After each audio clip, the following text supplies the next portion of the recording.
It is such my pleasure to introduce Dr. Kemi Doll. For those of you not on Twitter, and for those who have saw my tweet from last week who put down social media, I would offer to you that Twitter specifically is a tremendous place to have connections, to meet, and to learn information. It's actually one of my first sources of science, but it's also serves to me to have met half of the amazing community that's on here. And Dr. Doll is one of those.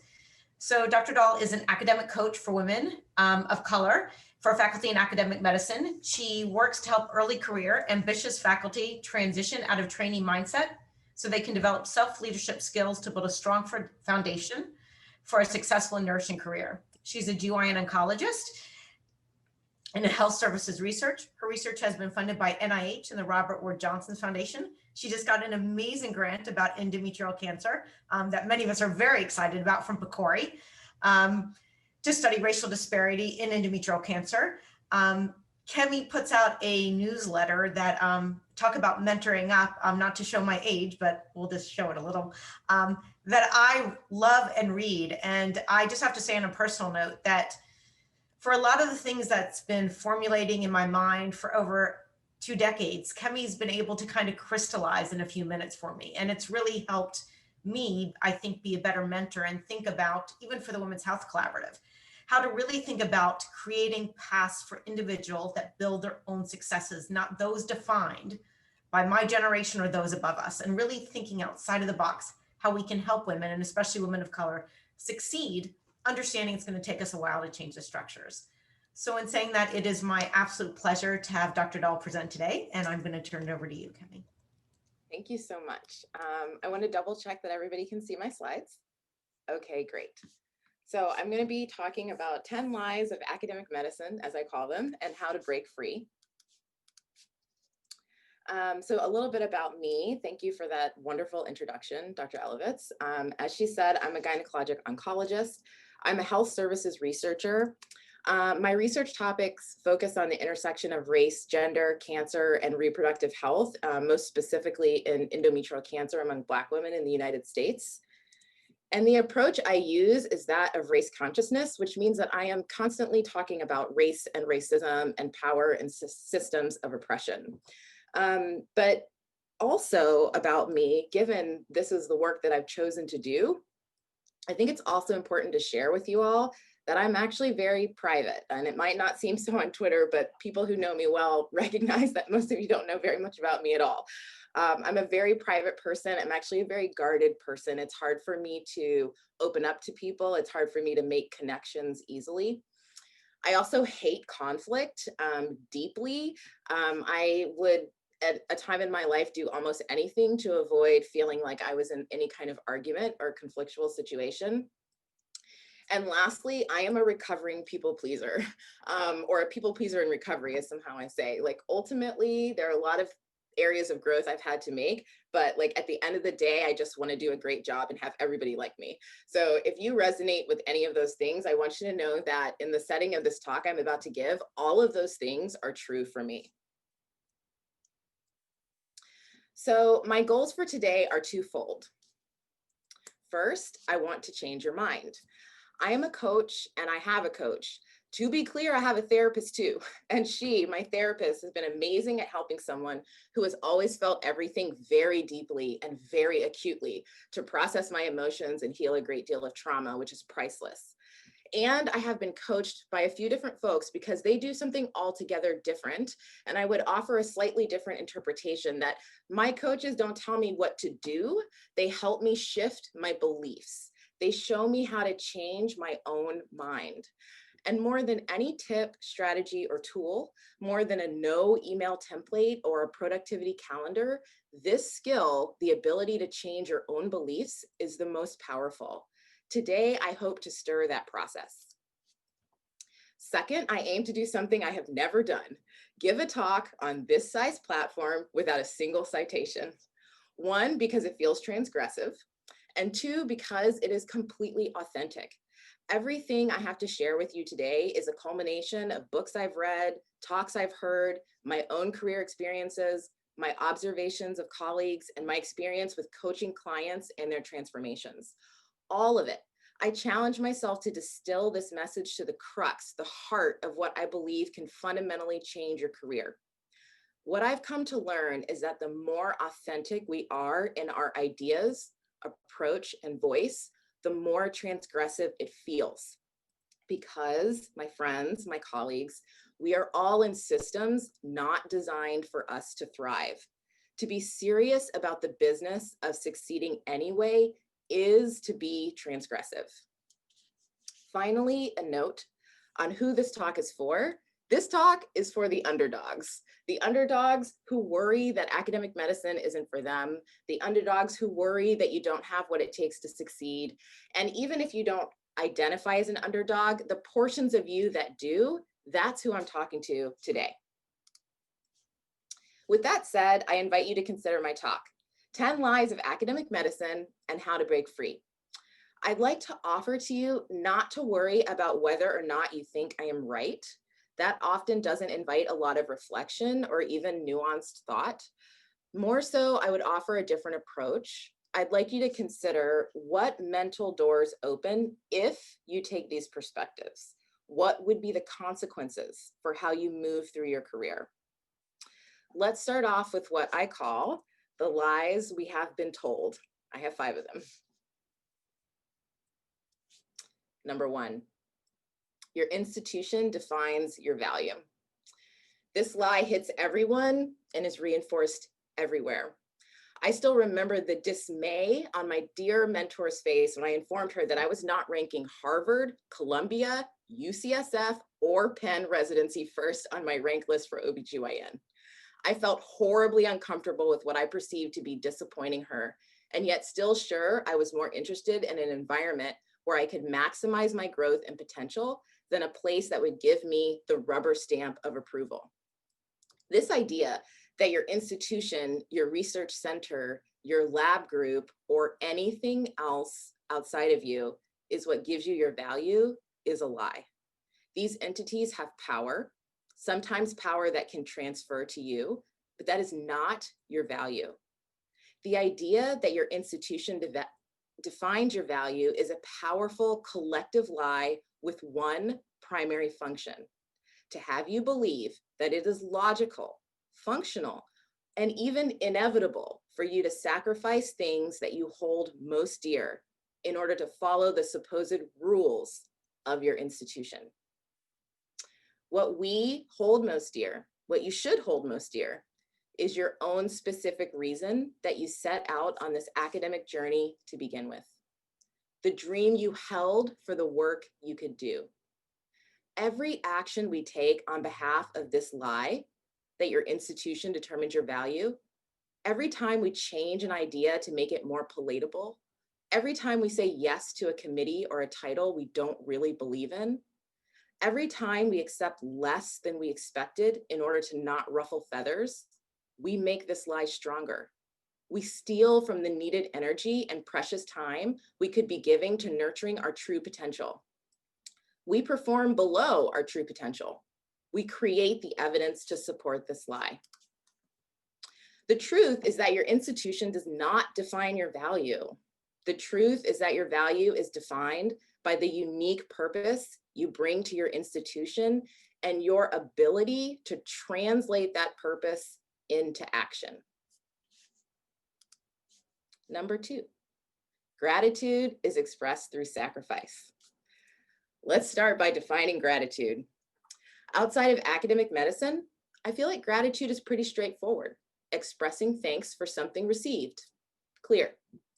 Inside of academic medicine, I found gratitude to be a nebulous, weaponized construct with a potentially unending cup to fill. Gratitude in academics starts with just getting a job. We should be grateful that we were hired.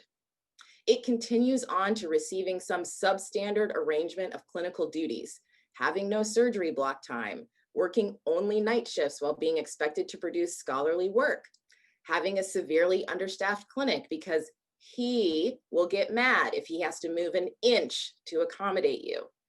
But you know, at least you get to work here. Be grateful. Gratitude continues unabated into professional development and research progress. Take this, a thankless task that nobody wants, like the call schedule, but one we can't give you a title for because then it would make that person jealous. So we'll just have you do all of the work behind the scenes and be grateful that we regard you so well. And then in the research world, be grateful a mentor met with you, even though they are A, unhelpful, B, mean, C, predatory, or all of the above. Be grateful by using all of your funding to support your salary, even though that leaves you stuck as a team of one, continuing to trade time for money instead of leveling up your impact with staff and resources that can support you. It's not just that gratitude is expressed through sacrifice. In academic medicine, gratitude is often sacrifice. Sacrifice of your time, your energy, your best ideas, your own sense of worthiness. This is a lie. The truth is that the most powerful expression of gratitude that you can give your leader, mentor, or institution is to reach your highest potential so they can be grateful that you represent a demonstration of their impact on the field. The right mentor or mentors will save you. All right, of course, mentorship is critical in academic medicine. I would be nowhere without amazing, excellent, generous mentors. What I am sure you've heard and know already is that there is no single mentor that will make your career. We just heard that. But a mentor team is invaluable in helping to guide you in creating the career you want to have. Strong, excellent mentorship is necessary, but it is never sufficient. I understand that there is an entire hour and more that can be devoted to what strong, excellent mentorship looks like. There are endless books and articles in the Harvard Business Review about how to be a great mentor and how to be a great mentee. There's how to do cross-racial mentorship well, or at least better than terrible. All of those are right, and that is not what I'm talking about here. When I say the right mentor will save you is a lie, I am speaking to the academic culture that tells you that you can't get ahead, you can't get where you want to go, you will not succeed because you don't have XYZ person to guide you. The lie that says that because there isn't anyone who knows your area like you do, because there isn't anyone who has done exactly what you're trying to do, then you can't move forward. This is amazing to me because literally we are here because of people, especially women, and most especially Black women, who decided to create things that didn't exist. In fact, by choosing academics, we have made a deliberate decision to have our careers defined by creating new ideas, new science, new ways of thinking.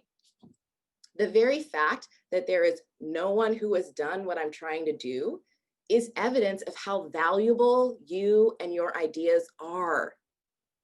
The reason why this lie, the right mentor will save you, is so powerful is because it has you wasting time trying to find the one instead of using your time to build skills and how to optimize who you have around you and how they can help you.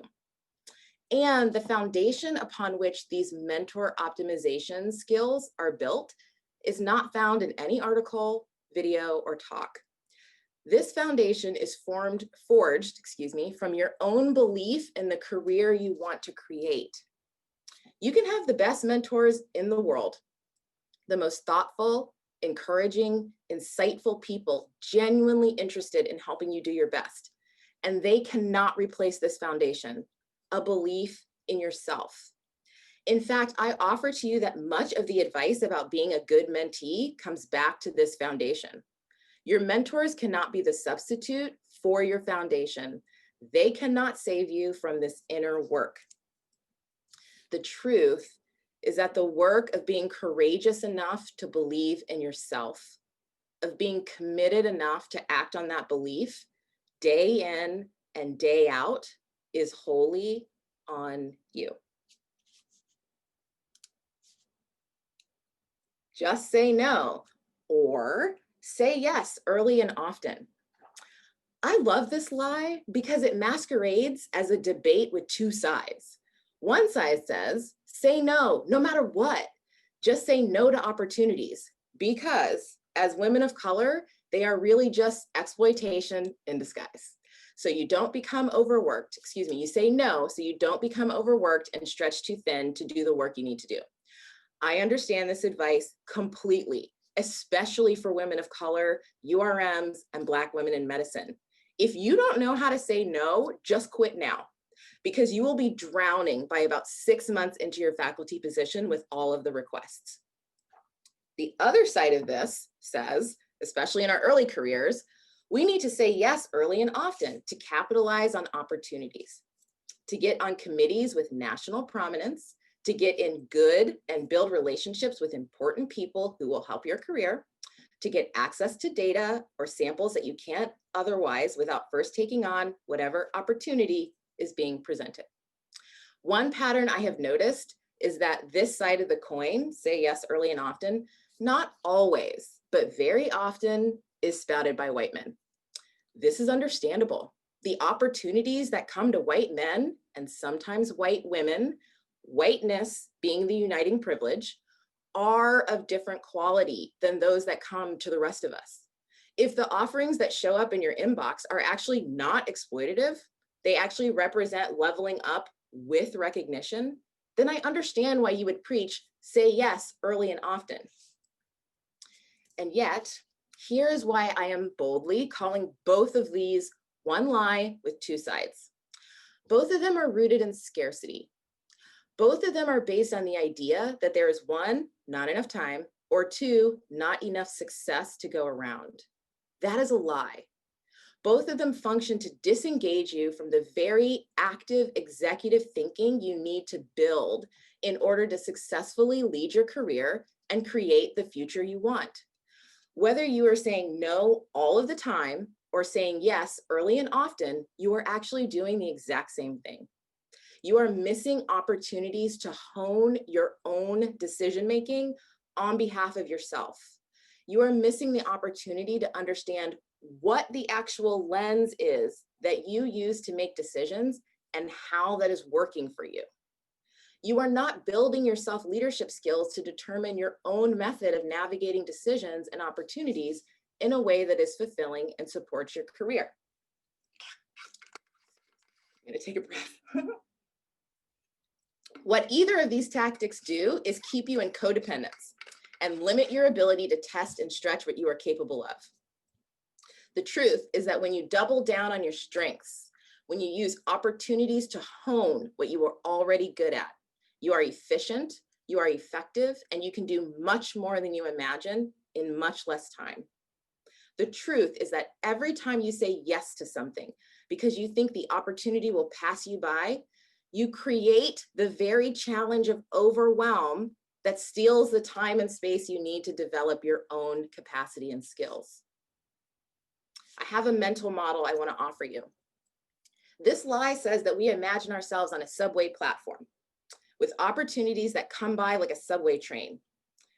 A few precious moments to ask ourselves if we'll jump on or we'll miss going to our destination. Maybe another train will come, but where is that one going? Is it going as far as the one in front of me?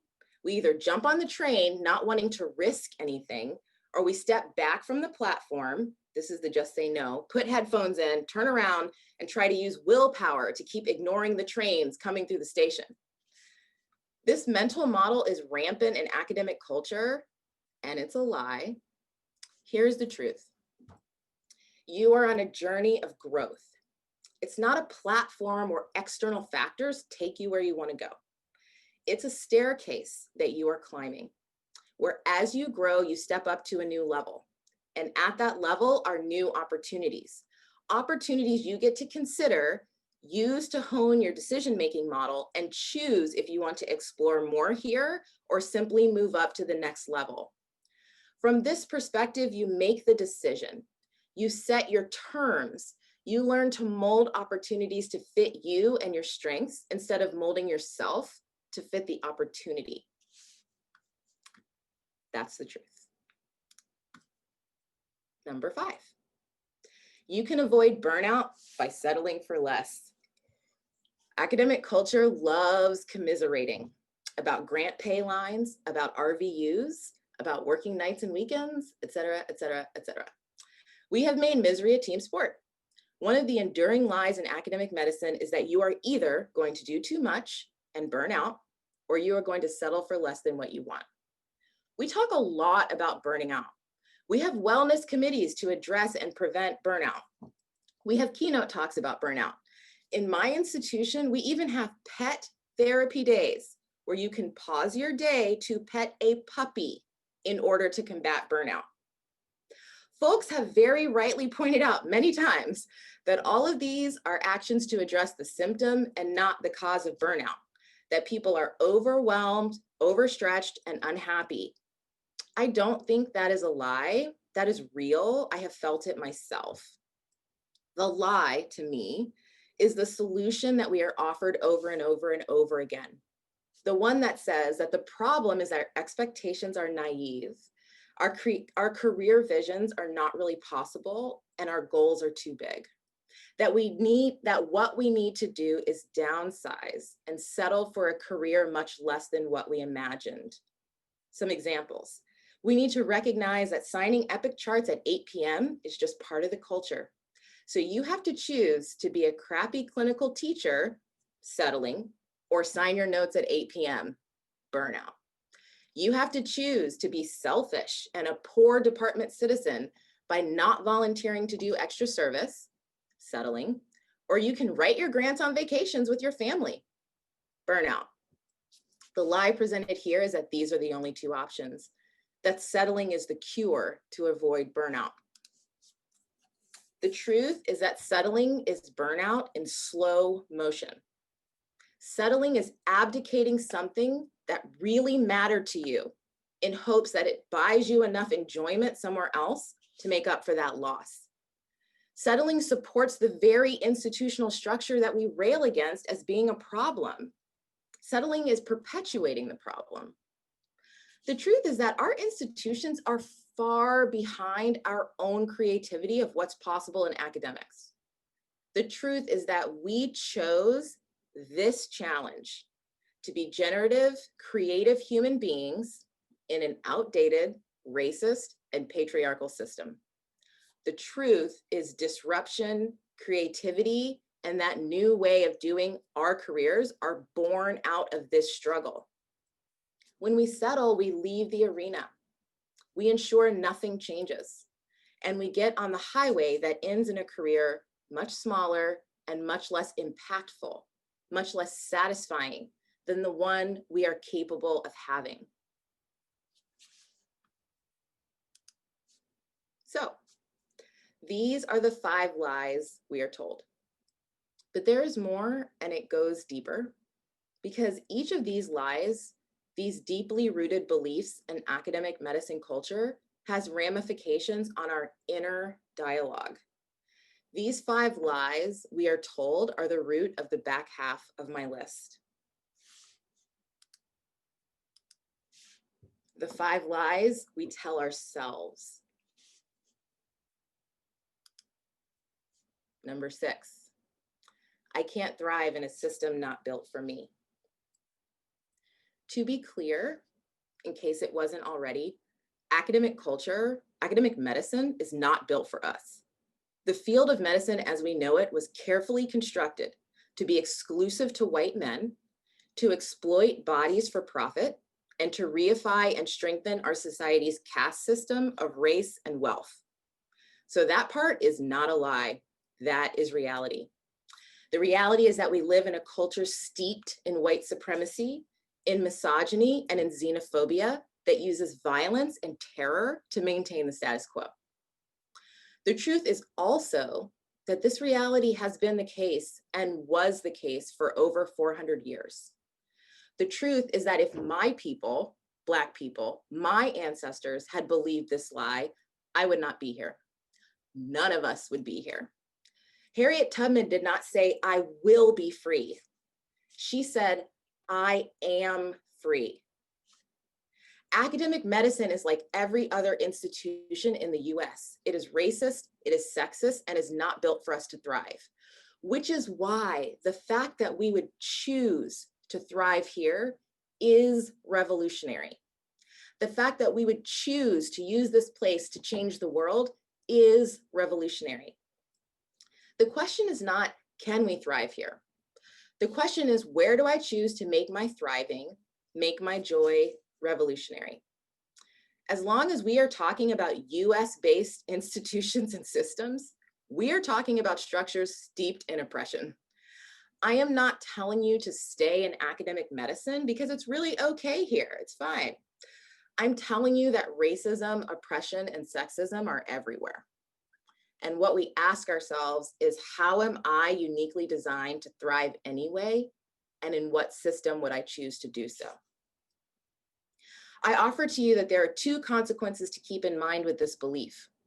The one that says that I can't thrive in a system not built for me. One consequence I already talked about. That is where we settle for surviving. We disengage from the arena.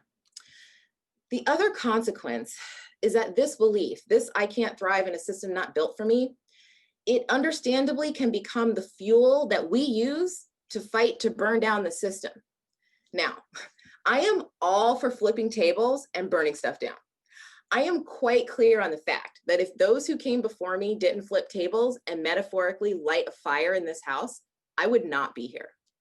And I know that if all we are doing is burning down, then all we are left with is ashes. We must burn down while creating the new. Instead of using our careers as the kindle to set this place aflame, we use our careers and potential to create the new reality we really want to see. We do this on behalf of ourselves. We do this because anger is energizing and it is also corrosive. But joy is energizing and nourishing. Wise women from liberation movements have taught us that we can spend 25% of time tearing down and 75% of the time creating the new. We don't believe that we can't thrive here. We choose to thrive and change forever what here looks like. When women and femmes do this, when women of color do this, when Black women do this, we make the world better for everyone, always, every single time. Number 7, once I get funded, then I'll be taken seriously. Okay, so this is for my researchers, but also for those of you who may be more educational or programmatic oriented with certain leadership goals. This is my favorite lie, really. This is my favorite lie and all of its combinations. Once I get funded, then I'll be validated. Once I get this paper published, then I'll be taken seriously. Once I get an oral presentation, then I'll be a real scientist, whatever. It's my favorite because all of that is what got me so far in life and specifically in my career. For academic medical faculty, for so much of our journey, this lie is true. Once you finish medical school, you do arrive at another level of respect and access. The same for residency, the same for fellowship. This lie is so powerful and so handy because it gives us resilience for what would otherwise be untenable.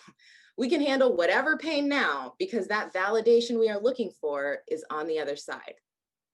The problem is that once the infantilization of structured 3 to 5 year training stints that end with a stamp of approval are over, this truth ceases and this lie becomes a major liability.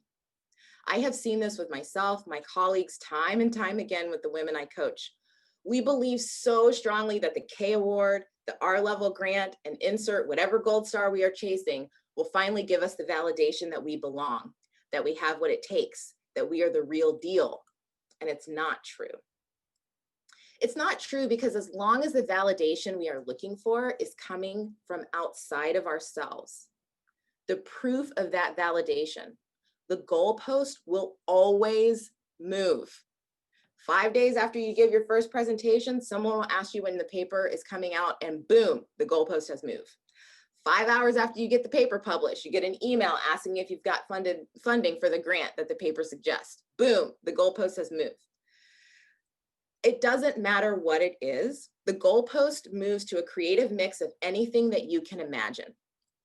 This lie is powerful because it is never satisfied. There's no graduation. There's no final point. What we are looking to fill is not an objective gap of validation. It is a deeply held belief of our own worth. There is not a single thing outside of you that is going to fill that. To be clear, chasing down and trying to fill that cup of worthiness with these external markers is effective. It's just not an enjoyable way to experience your career. It means that your primary experience is one of lack, of hunger, of needing more, always. It's exhausting, it's demoralizing, and it's so much less than what you came here to do. The truth is that once you are clear that you have value, once you have validated yourself, your goals will happen, period. Not because of magic, not because of the law of attraction, not because of the essential oils you use that morning, although I love essential oils. Your goals will happen because your inspiration, your motivation, your navigation, and your resilience come not from willpower, but from purpose, a purpose that no one can take away from you. Number 8. I promise I'm not trying to trigger anyone. This is my least favorite lie. It's my least favorite because whenever I find myself thinking this, I know I've abdicated from my values. I've given in to scarcity mindset, and something is missing in my energetic cup. It's true that we, including me, will have busier times and not as busy times during the year. This is true, especially if you take the time and energy to plan out your year instead of just letting it happen to you. That's not what I'm talking about here. I'm talking about the if-then that says once you finish some project, theoretically maybe one you never wanted to do in the first place, once you get your backlog of papers out, then you will have more time balance. That is a lie. That lie tells you that the reason why you're working nights and weekends is because you have too much to do and too little time. And that once you get more done, by simple math, you will balance out because you'll have less to do and more time. This lie essentially says that your schedule is a result of how much is on your plate.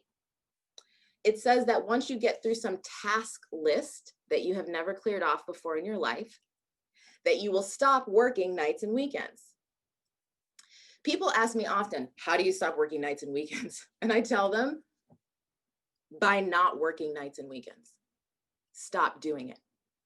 You are working nights and weekends because you have opened up that time to work. If you want to stop, close that time. Then start dealing with the problems that show up from there. That problem solving is where the real work is. Every challenge that comes up when you set this boundary is the path to the balance that you really crave. That's when you start getting at the root issues, the perfectionism, the people pleasing, the abdicating decisions.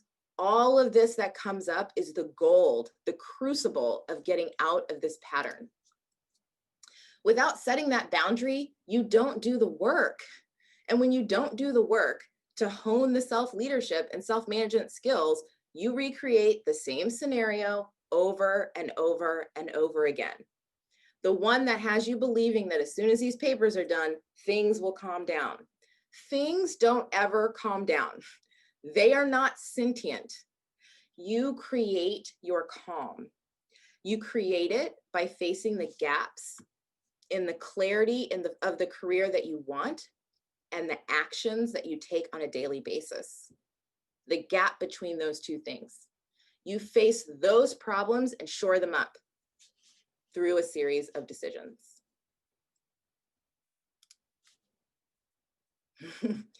Once I do whatever, then I'll be ready.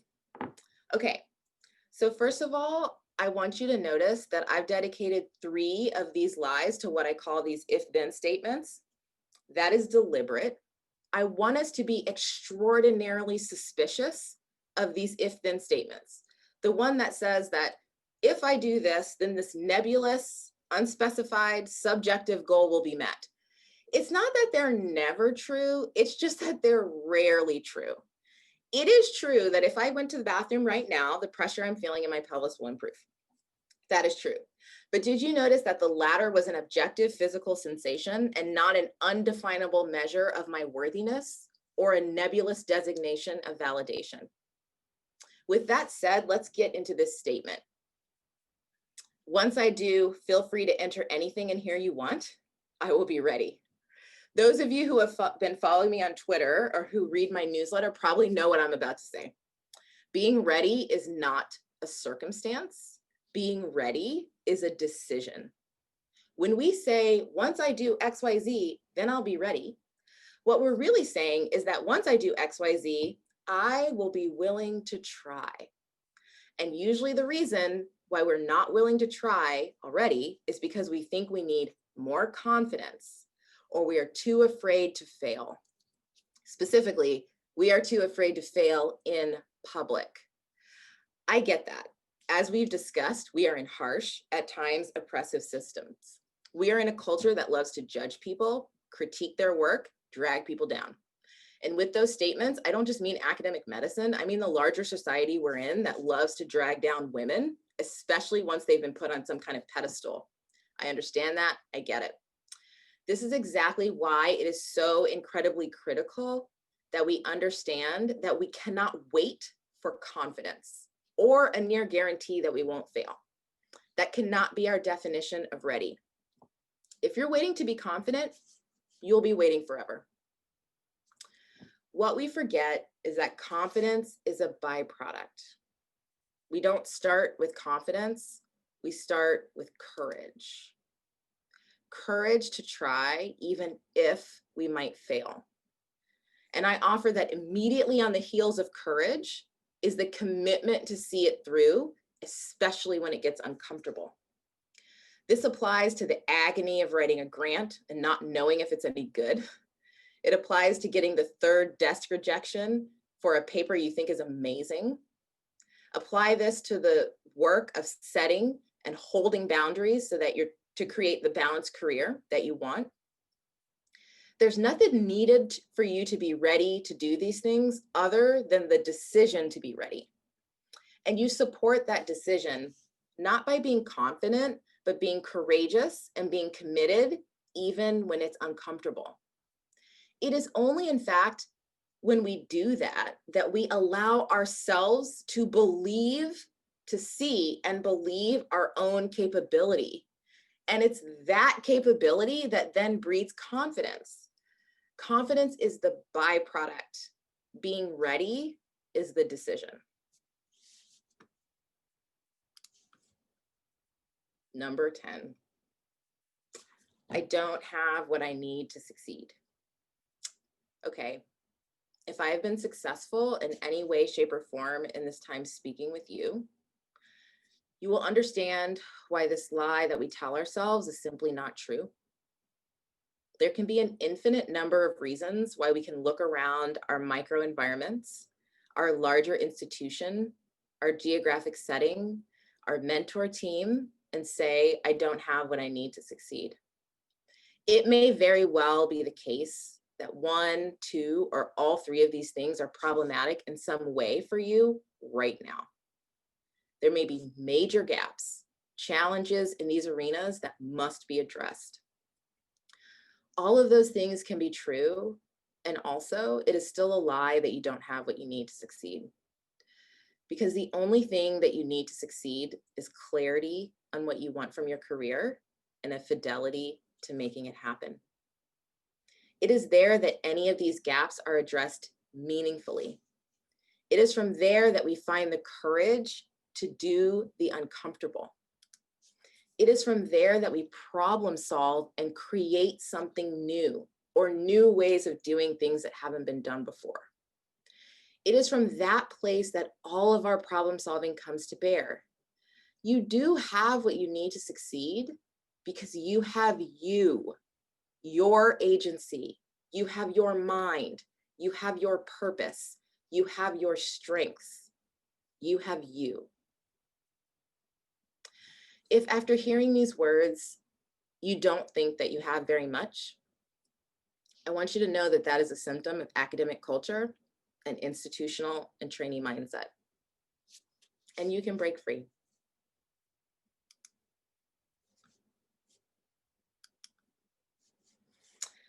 You probably realized by now, I'm not going to give you a step-by-step action plan to start tomorrow to remedy all of this. In doing so, I only actually create codependency and reinforce the idea that you don't have what it takes. Instead, what I offer to you in this effort to change your mind is one framework I use, the components of self-leadership, specifically the most critical components, which are my favorite tools for bridging the gap. However, before we get into the specific tools, I'd like to offer two thoughts since we've been talking a lot about lies. The first thought or truth is that I invite you to recognize that the only person responsible for your career is you. There may be people who root for you. There may be support systems in place or not. But ultimately, the only person experiencing your career is you. And thus, you're the only person responsible for your career. The second thought is that deciding that you wanted to pursue a career in academic medicine means deciding that you wanted to lead your career. Academics exist as a place to create new and different things, to teach minds, to create science. You specifically decided to contribute beyond one-on-one or one-on-group patient care. If that's the decision that you've made, that means that you've made a decision to be creative, generative, and inventive. And in order to do so, you must lead and take ownership of your career. So what does that look like? What makes a good leader? This is where I like to go here. Let's talk about the components of leadership. I call these the 4 core principles of self-leadership. I'm going to talk about them in terms of leadership. I'd like you to think about them in terms of self-leadership. Number 1, the leader sets the agenda or the focus of the team's work. The leader decides, what are we doing? And to a large extent, how are we doing it? The leader gives the direction and the meaning. A leader is forward thinking and organized toward a particular goal or set of goals. Having an aimless leader is horribly difficult to work under. It makes a team vulnerable to any external circumstances. It makes a team feel unsafe and insecure. And that insecurity breeds decisions that are based on fear and scarcity and not on growth and change.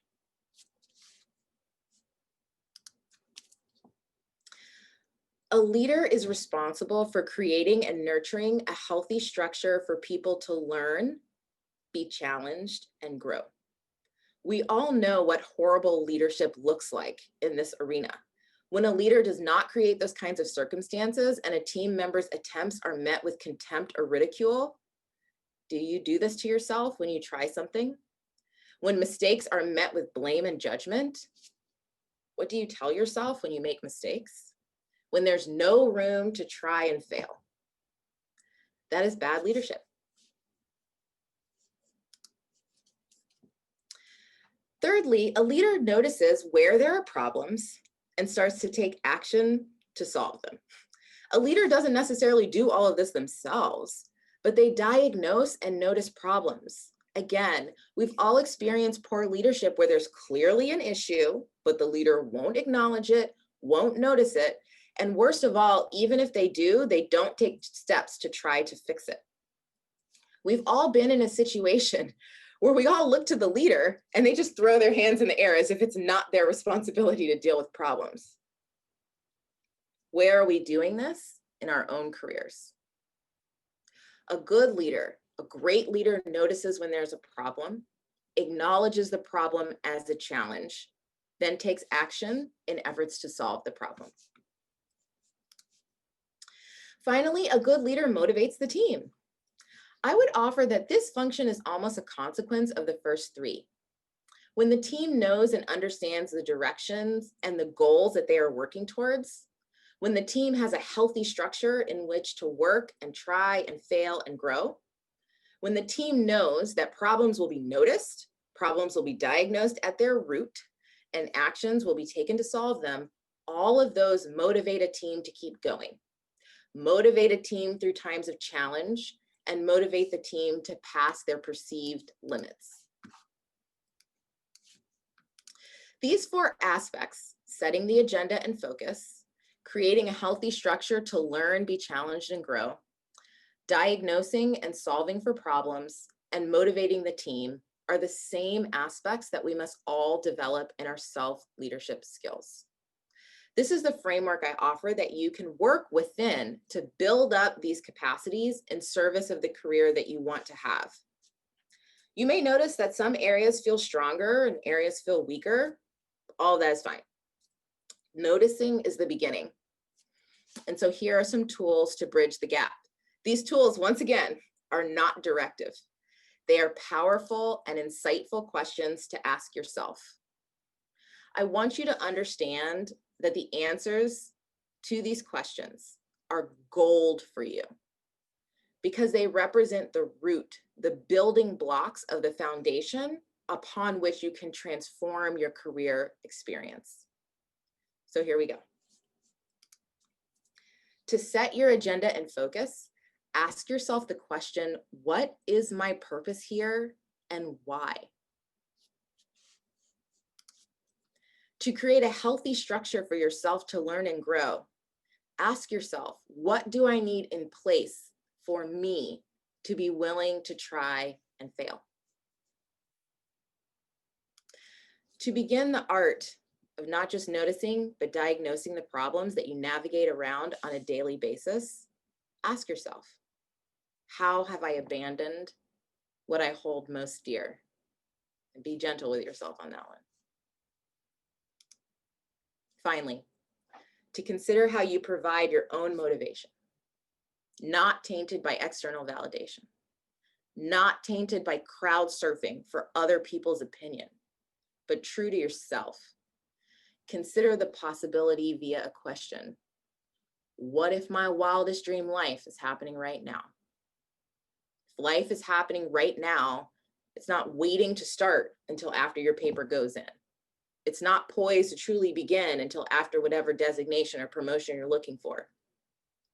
It's happening right now, and it's waiting on you to catch up. I will leave you with this. You are here on purpose, and only you know what that is.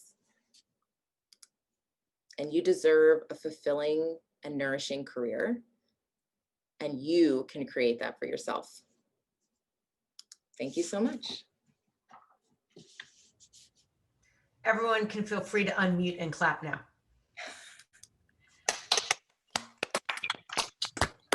Thank you. Kemi, I'm a little bit speechless. I think you'll see in the chat, everyone's, you probably did trigger us some, but I think we probably needed to be triggered. Gentle trigger. I think we need to be triggered.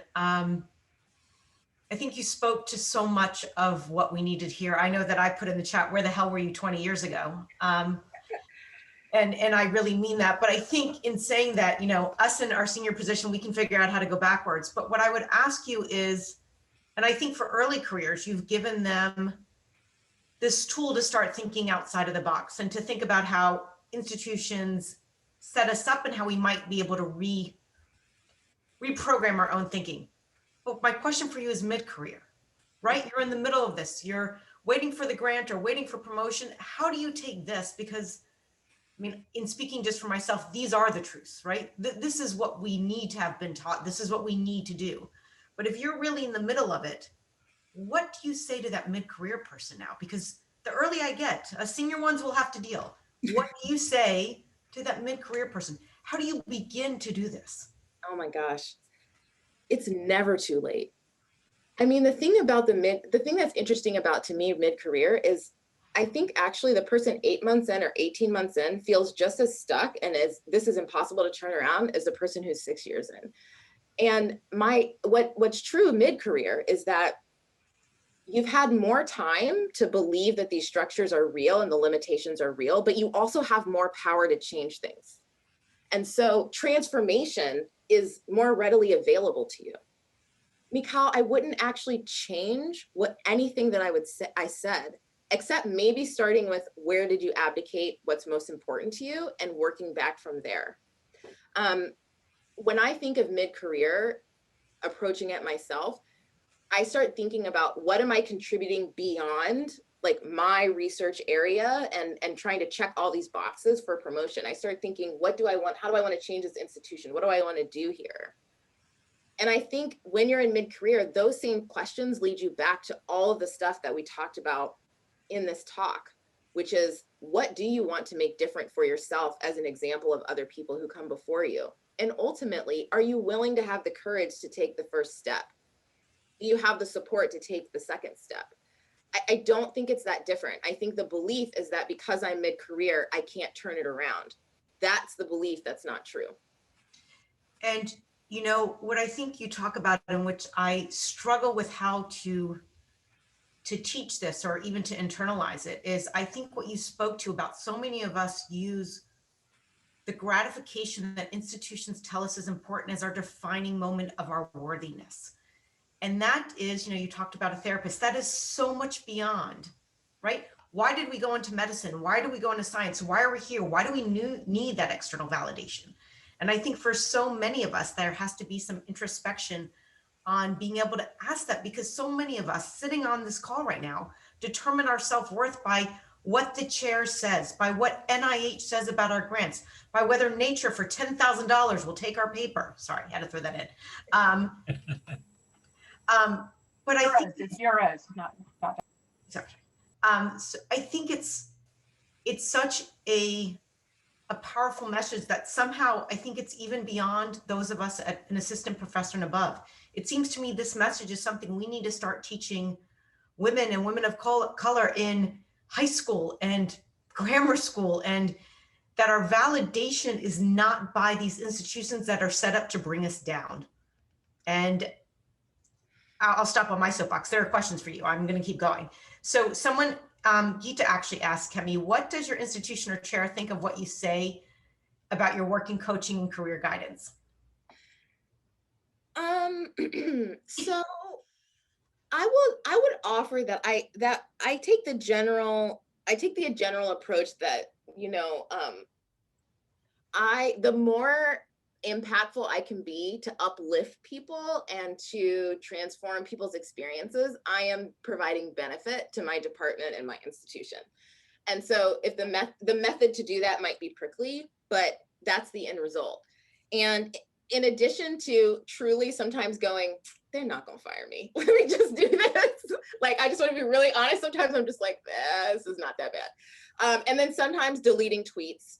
I will say that I am a product of what I talked about, which is that I have already made decisions that my chair or my mentors necessarily did not agree with. I had already said no to things that they really thought I should have said yes to, or vice versa. And in having fidelity to that and being able to communicate well, not communicate in a combative way, but just explain, I don't actually need you to understand, but I can explain what I'm doing. And then seeing the results of that, I think it's built up a cachet. But ultimately, I have not experienced resistance or a cease and desist email coming through my institution. I'm not saying it'll never happen, but that's where it settles right now. This is what I think about that question. This is what I hear is behind it, is how do you walk this fine line, right? Of like speaking truth to power and saying what you need to do, but like not getting in trouble. And this is what I'll offer to you. We think, I'm going to use a football metaphor. I'm sorry. We think that like we're like on the 80-yard line and that line is like the 75-yard line. And we got to be really careful because we say 1, 2, 3 steps and we're all of a sudden we are in trouble. But what's true is that that line, especially if you're a woman of color, is like the 2-yard line. You have spent so much time being appropriate, making sure everybody is okay with you, walking, like you spend so much of your time fitting into the system that you don't even know that you're doing it. Like if any of you Black women especially like went to the Essence Fest, or if any of you have been in a situation where all of a sudden you're only around people who look exactly like you, and you have that moment where you're like, oh my God, what is this like? We spend so much time already molding ourselves to fit, that what I offer is that we actually have way more leeway than we think. So we think that we only have this much, and we have a lot more. And I'm not telling you to feel like you're jumping from where you are all the way back 50, 60 yards, but I'm telling you that you can go more than 2. I'm telling you that the moment that you get to the point where you feel a little uncomfortable is the moment where you're doing something meaningful on behalf of yourself first. And I would offer, and Kemi, you can tell me if you agree with me, the more of us that are willing to walk the line, the more that it's going to be acceptable. Or at the very least, let me take out the word acceptable. The less power that we give to the institutions to say anything, right? The more of us that are willing to speak out. And by the way, let's just be honest here. Speaking out about equity, racial equity, and justice, and doing what we want to succeed and making ourselves joy should not be a combative issue. It should not be in conflict with our institutions. Our institutions should want this for us, right? Because as she said, the more that she empowers people, the better it is for the institution. Everything is better. Look at this country. Goodness, just listen to Black women. Sorry to interrupt you. By all means. Say that there's a way in which we can dissociate from it's almost like if you have a toddler in your back seat and the toddler's like, I'm hungry, open up the window, and you're like, it's raining, we're not going to open up the window. No, you can't have a lollipop, it's not going to go well. No, you can't eat that nail, you're going to hate it later. And like, they don't know what you know. They don't know how to get to where they want to go. Now they want to go the same place as you. Like, they want to be fed and they want to have fun. That's almost like how I think about institutions, where they're like, I'm just like, listen, we actually trying to get to the same place. I have let go of my need of you to understand and validate the way I am getting there. But in my mind, so I'm not talking about actually trying to be hurtful. I'm actually leading us both to a better place. And I am going to be in the driver's seat. And this is a mental model. And I am going to accept that you in the back seat, the toddler screaming, are just going to have to scream because you don't see what I see. So I don't know if that helps people as well, because I think the issue, Mikal, is really like, it's letting go of that desire that we have, going back to your comment earlier, to be understood, seen, valued, and appreciated wholly at all times by these large structures that were not built to do that. I do believe that we have a lot of space to do that for each other. I think that is what the power of community is in, that we need each other to do that because we're human beings and we do need to be seen and validated. But we have to take that out. We really have to disengage with the institution providing that for us. Yeah, so I'm getting a little teary here because I do think, since we started this collaborative and for 20 years, my door has always been open. And many of you here have come through my door on my phone call or my emails and have spoken to me. And it seems to me there is such this burning need for women to be seen and to be heard and to be validated. And it's, the last few months, so many of you have come to me asking for this. And I guess what one of the driving forces for me for this collaborative is, let's take away that from the institution. Let's be that for each other. We can help each other be seen and be heard and feel validated. And within that, I hope that, as I said in the beginning, we are able to find internal joy for ourselves and for our work, and that it is not beholden to the institution to tell us that we are worthy. I want to add one more thing, Mikal. That was really beautiful. And I think that this is maybe underlies a lot of what I talked about, which is that you talked about, like, gosh, how do we even get there? Like, we need to tell these to 5-year-olds. I tell it to my 2-year-old to my detriment because she runs the house. But I think the other thing that's important that I've experienced and I want to offer is that the amount of resistance like how impossible it can feel to claim our own empowerment, to make these moves, is at least equivalent to the freedom on the other side. Mhm. That resistance is telling you the promise on the other side. And obviously it's why I believe in coaching. It's a journey, but it's worth it. And honestly, I think when you feel the resistance, that's what you should think of. Not that this is uncomfortable, but like, oh man, this is gonna be so good on the other side. So Dr. Doll, thank Thank you you. so much for joining us.